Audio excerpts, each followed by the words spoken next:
the vertical pyramid in dominoes. Let's put a domino there. It's like domino day. Let's put one domino here and another.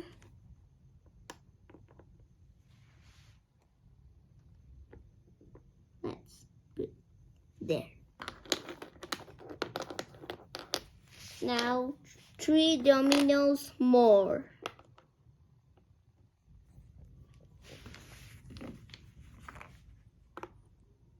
Now the second is 2.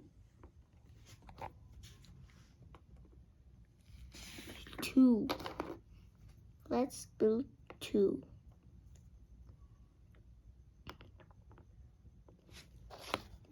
Let's put a domino here. Let's put 2 dominoes and a domino here in the top. And here it is, the vertical pyramid domino.